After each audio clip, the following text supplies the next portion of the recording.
crois que c'est un deuil qui frappe le Bénin, l'Afrique et le monde, parce que vous avez bien fait de parler de grand homme. C'est effectivement un grand homme qui vient de tomber. Et grand homme, de par ce qu'il a réalisé de son vivant. Je me rappelle que nous étions encore plus jeunes. Lorsqu'il a été désigné rapporteur à la conférence nationale des droits de vie de la nation, et moi j'ai toujours gardé le contenu de son rapport comme une référence.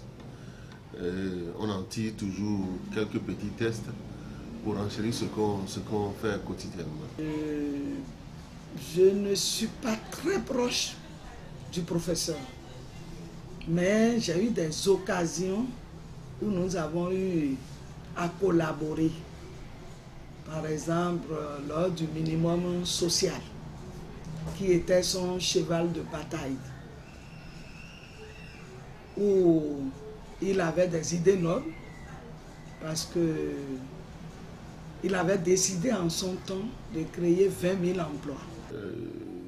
Ce dont je me rappelle, c'est que quand j'étais en droit à l'université d'Abou-Calabi, je me rappelle que déjà on nous enseignait en parlant de l'histoire politique du Bénin.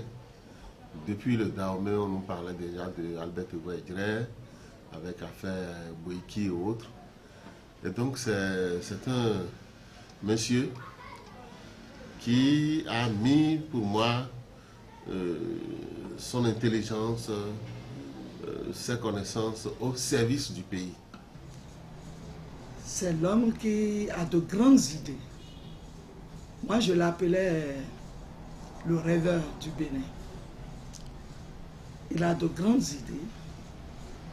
Surtout à un moment donné, il a compris qu'avec le Nigeria, il faut que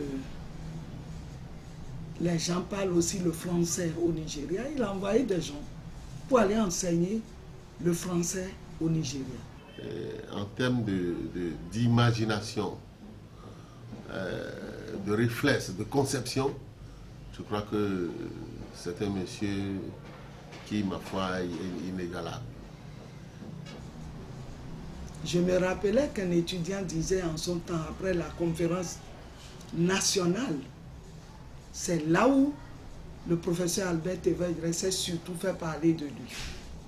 Parce qu'il a été rapporteur. Et moi, j'ai gardé une seule phrase. Ils ont fait de nos femmes leurs choses. Je n'ai jamais oublié cette phrase. Pour décrire les dégâts qu'il y avait eu quand il n'y avait pas eu de salaire au niveau des agents de la fonction publique.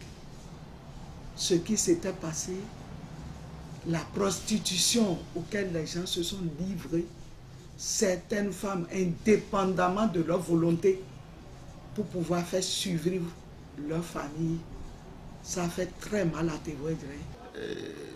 À côté de ça, c'est nombreux écrits. D'abord sa thèse sur la termitière. Moi, j'ai lu un bout de ce document et j'avoue que j'étais sidéré. J'étais sidéré par l'analyse du fonctionnement des termitières qu'il a pu lier aux réalités de vie chez nous. Il n'y a pas d'homme parfait. Un étudiant disait, après la conférence, que quand il mourra, on devait brûler son cerveau et faire des scarifications à tous les étudiants du Bénin.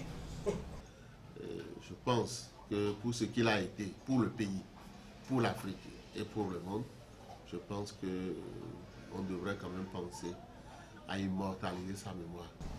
Et je passe par votre voix également pour présenter mes condoléances à la famille du professeur Antoine Rodé, parce que c'est des gens de la même génération. Et je viens d'apprendre il y a quelques minutes que le doyen Serpos aussi est parti. Paix à leur âme et merci pour tout ce qu'ils ont eu à faire à notre pays. Merci, merci et condoléances encore à tout le peuple béni.